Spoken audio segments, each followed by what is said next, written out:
Hello guys, 12th class की history chapter हमारा बंधुत्व जाति तथा वर्ग। एग्जैक्टली हम लोग लास्ट पे चैप्टर के।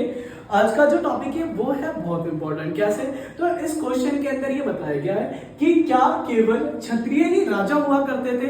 तो इसे समझते हैं कि ये जो चीजें हैं, ये जो क्वेश्चन है वो कितना फैक्चुअल है। ध्यान से समझना। सबसे पहले ब्राह्मणवादी व्यवस्था के अनुसार, कौन सी वादी? तो भैया ब्राह्मणवादी व्यवस्था के अनुसार क्षत्रियों को ही राजा बनने का अधिकार था। ठीक है, परंतु वास्तविकता इससे कहीं ज्यादा अलग थी। लेकिन रियलिटी इससे काफी ज्यादा क्या थी? अलग थी।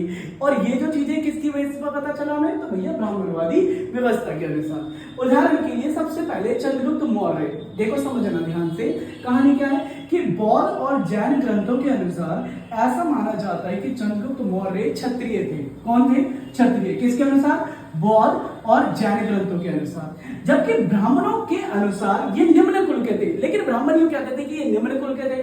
ठीक है, अगर इस स्थिति में ब्राह्मणों की बात को सही माना जाए तो इससे यह स्पष्ट होता है कि केवल क्षत्रिय ही राजा नहीं बना करते थे, बल्कि अन्य कुल के लोग भी राजा बना करते थे। तो ये तो हो गया हमारा चंद्रगुप्त मौर्य का सबसे पहला एग्जांपल। दूसरा, शक शासक। ध्यान से समझना, ये मध्य एशिया से भारत में आए। कहां से आए? मध्य एशिया से। कहां पे आए? भारत में। ठीक है, और भारत में शासन स्थापित किया।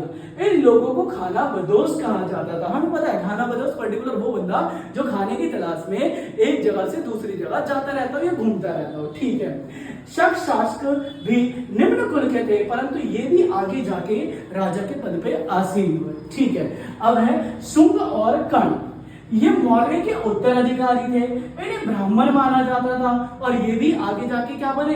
तो भैया शासक बने। ठीक है, आगे फिर सातवाहन शासक। सातवाहन शासक स्वयं को एक ऐसा अनूठा ब्राह्मण कहते थे जो कि क्षत्रियों का हनन करता था। ठीक है, तो इस कथन के अनुसार सातवाहन शासक ब्राह्मण थे एवं फिर भी राजा बने। तो हम यूं कह सकते हैं कि ब्राह्मणवादी व्यवस्था के अनुसार जो ये टॉपिक था कि भाई केवल क्षत्रिय ही राजा बना करते थे, तो ये हम बिल्कुल सही भी नहीं कह सकते और बिल्कुल गलत भी नहीं कह सकते। लास्ट उपयुक्त उदाहरणों से यह स्पष्ट होता है कि केवल क्षत्रिय ही राजा नहीं बना करते थे, बल्कि अन्य वर्गों के लोग भी राजा हुआ करते थे।